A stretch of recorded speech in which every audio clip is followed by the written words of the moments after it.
இதுவரைக்கும் நாம கடந்த காலத்தையும் நிகழ்காலத்தையும் ரொம்ப ஆழமா பார்த்தோம் இல்லையா?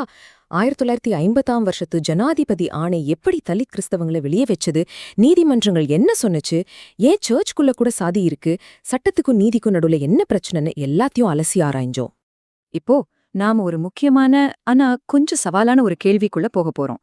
அதாவது இன்னும் ஒரு 20 வருஷம் கழிச்சு 2040ல ஒரு சராசரி தலித் கிறிஸ்தவ குடும்பத்தோட வாழ்க்கை எப்படி இருக்கும்? இத புரிஞ்சுக்க நாம சினாரியோ பிளானிங் அப்படிங்கிற ஒரு சுவாரஸ்யமான முறையை பயன்படுத்த போறோம். முதல்ல இந்த சினாரியோ பிளானிங்னா என்னன்னு சிம்பிளா பாத்துரலாம். இது ஒன்னும் ஜோசியம் பாக்குற மாதிரி எதிர்காலத்தை கணிக்கிற விஷயம் கிடையாது. இது என்ன சொல்லுதுன்னா, கண்டிப்பா இப்படிதான் நடக்கும்னு யாராலையும் சொல்ல முடியாது. ஆனா இப்படியெல்லாம் நடக்க வாய்ப்பு இருக்குன்னு சில சாத்தியமான பாதைகளை நாம யோசிச்சு பார்க்கலாம். இது எதுக்குன்னா, எதிர்காலத்தை பத்தி ஒரு தெளிவு கிடைச்சா நாம இப்போ என்ன செய்யணும், எதுக்காக போராடணும்னு ஒரு ஐடியா கிடைக்கும். அந்த வகையில நாம 3 சாத்தியமான எதிர்காலங்களை கற்பனை செஞ்சு பார்க்க போறோம். முதல் பாதை இடஒதுக்கீடு முடக்கம். அதாவது இப்போ இருக்கிற நிலைமை அப்படியே இன்னும் இறுக்கமா ஆனா என்ன ஆகும்? 2வது பாதை நீதிமன்றத்தின் தீர்ப்பு. அதாவது உச்ச நீதிமன்றம் தலையிட்டா என்ன மாற்றம் வரும்? 3வது பாதை பாராளுமன்ற சமரசம். அதாவது அரசியல் ரீதியா ஒரு தீர்வு வந்தா எப்படி இருக்கும்? வாங்க, இந்த ஒவ்வொரு பாதையும் எப்படி உருவாகும், ஒரு குடும்பத்துல இது என்ன தாக்கத்தை ஏற்படுத்தும்னு விரிவா பார்க்கலாம். சரி, முதல்ல நம்ம பார்க்க போறது பாதை ஏ, இடஒதுக்கீடு முடக்கம். இது இப்போ இருக்கிற நிலைமையே இன்னும் ரொம்ப கட்டுப்பாடாவும் கடினமாவும் மாறிப்போன ஒரு எதிர்காலம். இந்த பாதை எப்படி உருவாகும்? இதுக்கு என்னென்ன காரணங்கள் இருக்கலாம்? 1, இப்போ இருக்கிற அரசியல் சக்திகள் இன்னும் ஒரு 10 வருஷத்துக்கு வலுவா இருக்கிறது. 2, மதமாற்ற தடை சட்டங்கள் இன்னும் நிறைய மாநிலங்களுக்கு பரவுறது. 3, நீதிபதி பாலகிருஷ்ணன் மாதிரி முக்கியமான ஆணையங்களோட அறிக்கைகள் வந்தாலும் அது அப்படியே கிடப்புல போடுறது. இந்த 3 நடந்தா நாம இந்த முதல் பாதையில தான் பயணிக்கிறோம்னு அர்த்தம். இப்படி ஒரு எதிர்காலத்துல என்னென்ன நடக்கும்? 1950 ஜனாதிபதி ஆணையில இருக்கிற அந்த மத நிபந்தனை அப்படிதான் இருக்கும், அதை மாத்தவே முடியாதுன்னு சொல்லிடுவாங்க. மதமாற்ற தடை சட்டங்கள் ஒரு 20க்கும் மேற்பட்ட மாநிலங்கள்ல வந்துரும். இதனால மதம் மாறுறதுக்கே ஒரு விதமான சட்ட பயம் வந்துரும். முக்கியமா வெளிநாட்டிலேருந்து நிதி உதவி வாங்குறத கட்டுப்படுத்துற FCRA சட்டத்தை வச்சு கிறிஸ்தவ சேவை நிறுவனங்கள் மேல பயங்கரமான நிதி நெருக்கடியும் அழுத்தமும் அதிகமாகும். இதோட நேரடி விளைவு என்ன தெரியுமா? ஒரு பக்கம் பயம், இன்னொரு பக்கம் இடஒதுக்கீடு மாதிரி பொருளாதார சலுகைகள் கிடைக்காதுங்கிறதால கிறிஸ்தவ மதத்துக்கு புதுசா மாறுற தலித்களோட எண்ணிக்கை நல்லாவே குறையும். சில ஆய்வாளர்கள் என்ன கணிக்கிறாங்கன்னா, 2040க்குள்ள இந்த எண்ணிக்கை சுமார் 20-30% வரைக்கும் குறைய வாய்ப்பிருக்கு. இந்த முதல் பாதையில வாழ்ற ஒரு தலித் கிறிஸ்தவரோட மனநிலை எப்படி இருக்கும் தெரியுமா? அது இந்த ஒரு வரியில இருக்கு: நாங்க மாட்டிக்கிட்டோம், இந்து அமைப்பு எங்களை முழுசா ஏத்துக்கல, அரசாங்கமும் எங்களை பாதுகாக்கல, திருச்சபைக்கும் எங்களோட முழுசா நிக்க சக்தி இல்ல. இது ஒரு மாதிரி எல்லா பக்கமும் கைவிடப்பட்ட நிலைமை. சரி, இப்போ 2வது பாதைக்கு வருவோம். நிறைய பேரோட ஒரு பெரிய நம்பிக்கையே இதுதாங்க. உச்ச நீதிமன்றம் தலையிட்டு ஒரு மாற்றத்தை கொண்டு வராதா? இந்த பாதை திறக்கிறதுக்கு என்னென்ன தேவை? வன்கொடுமை தடுப்புச் சட்டத்தை மையமா வச்சு ஒரு புது பொதுநல வழக்கு வரலாம். இல்லன்னா ஐநா மனித உரிமை அமைப்புகள் மாதிரி சர்வதேச அளவுல இருந்து அழுத்தம் வரலாம். அதுவும் இல்லன்னா பாலகிருஷ்ண நாணய அறிக்கை தலித் கிறிஸ்தவர்கள் எவ்வளோ பின்தங்கியிருக்காங்கன்னு ஆதாரத்தோட நிரூபிச்சா இந்த பாதைக்கான கதவு திறக்கப்படலாம். இந்த பாதையில நீதிமன்றம் ரொம்ப நுணுக்கமான ஆனா ஒரு துணிச்சலான தீர்ப்பு கொடுக்க வாய்ப்பு இருக்கு. அது என்னன்னா, பாருங்க, பட்டியல் சாதியினர் பட்டியலை மாற்ற அதிகாரம் பாராளுமன்றத்துக்கிட்ட தான் இருக்கு, அதுல நாங்க தலையிட மாட்டோம். ஆனா வன்கொடுமை தடுப்புச் சட்டத்தோட பாதுகாப்பு ஒருத்தரோட மதத்தை பொறுத்ததில்ல, அவரோட பிறப்பு சாதிய பொறுத்தது. அதனால ஒரு தலித் பின்னணியிலிருந்து வந்த ஒருத்தர் கிறிஸ்தவரா இருந்தாலும் அவர் மேல சாதி ரீதியா தாக்குதல் நடந்தா இந்த சட்டம் அவருக்கு கண்டிப்பா பொருந்தும். இந்த தீர்ப்பு ஒரு தெளிவான செய்தியை கொடுக்கும்.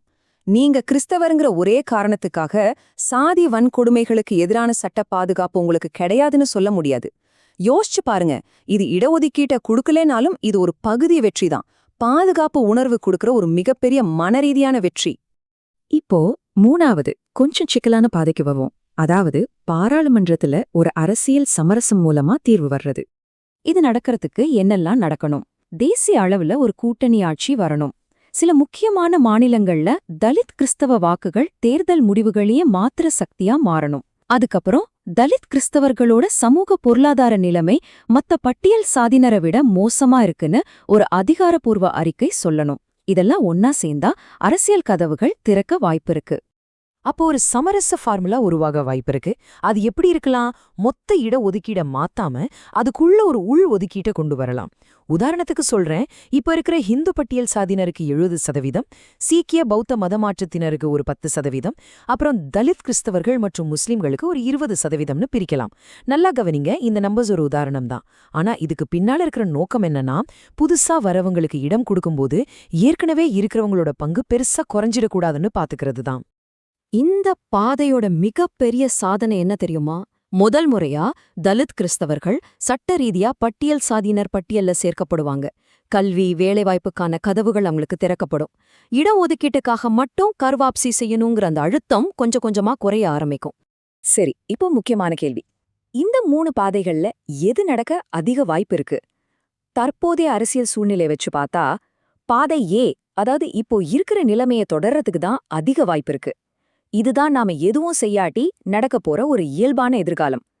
பாதை பி, அதாவது நீதிமன்ற தீர்ப்பு வரதுக்கு ஒரு நடுத்தரமான வாய்ப்பு இருக்கு. பாதை சி, பாராளுமன்ற சமரசம் கொஞ்சம் கஷ்டம்தான், ஆனா சாத்தியமே இல்லைன்னு சொல்லிட முடியாது. இந்த 3 பாதைகளும் கொள்கை அளவுல எப்படி இருக்கும்னு பார்த்தோம். ஆனா ஒரு நிஜமான குடும்பத்தோட வாழ்க்கையில இதெல்லாம் என்ன அர்த்தத்தை கொடுக்கும்? வாங்க, ஒரு உதாரணத்துக்கு ஒரு குடும்பத்தை எடுத்துக்கலாம். அந்த குடும்பத்துல அம்மா ஒரு தினக்கூலி, அப்பா கட்டிட தொழிலாளி, அப்புறம் 2 குழந்தைங்க இருக்காங்க. இந்த 3 உலகங்கள்லயும் அவங்க வாழ்க்கை எப்படி இருக்கும்னு கற்பனை செஞ்சு பார்க்கலாம். பாதை ஏல, அதாவது இடஒதுக்கீடு முடக்கத்துல, அந்த பையன் நல்லா படிச்சும் இடஒதுக்கீடு இல்லாத ஒரே காரணத்தால அரசு கல்லூரியில இடம் கிடைக்காம போகுது. அதனால அவன் ஒரு குறைந்த சம்பள வேலைக்கு போறான். அந்த குடும்பத்துக்குள்ள நாம மட்டும் இந்த மதத்துக்கு மாறாம இருந்திருந்தா அப்படிங்கிற ஒரு வலி கலந்த கேள்வி அப்பப்போ வந்து போகும். இப்ப பாதை பீல, அதாவது நீதிமன்ற தீர்ப்பு வந்த பிறகு அவங்களோட பொருளாதார கஷ்டங்கள் அப்படியே தொடரலாம். ஆனா வெளியில யாராவது அவங்கள சாதி பேர சொல்லி திட்டினா வன்கொடுமை தடுப்புச் சட்டத்தின் கீழே தைரியமா போலீஸ்ல புகார் கொடுக்க முடியும். சட்டத்தின் பார்வையில நாம பூஜ்யம் இல்ல அப்படிங்கிற அந்த மன வலிமை அவங்களுக்கு கிடைக்கும். கடைசியா பாதை சீல, அதாவது பாராளுமன்ற சமரசத்துல அந்த பையனுக்கு உள்ளொதுக்கீடு மூலமா ஒரு அரசு பாலிடெக்னிக்ல இடம் கிடைக்குது. அவனோட தங்கைக்கோ பட்டியல் சாதியினருக்கான கல்வி உதவித்தொகை கிடைச்சு விடுதியில தங்கி படிக்கிறா. அவங்க நம்புற மதத்துக்காக அவங்க கொடுக்க வேண்டிய பொருளாதார தண்டனை இப்போ கணிசமாக குறையுது. இந்த 3 பாதைகள்லயுமே சாதிங்கிற யதார்த்தம் மாறாம இருக்கலாம். ஆனா அரசு, சட்டம், சமூகம் அவங்கள எப்படி பார்க்குதுங்கிறதுல எவ்வளவு பெரிய வித்தியாசம் இருக்கு பாத்தீங்களா? நாம எதுவுமே செய்யாம இருந்தா பாதை ஏ தான் இயல்பான எதிர்காலம். ஆனா சட்ட போராட்டங்கள், அரசியல் கூட்டணிகள், சமூக உரையாடல்கள் மூலமாதான் பாதை பி மற்றும் சிக்கான கதவுகளை திறக்க முடியும். அப்போ கேள்வி இதுதான், இயல்பான எதிர்காலம் இவ்ளோ கடினமாக இருக்கும்போது மற்ற சிறந்த பாதைகளை திறப்பதற்கான வழிகள் என்ன?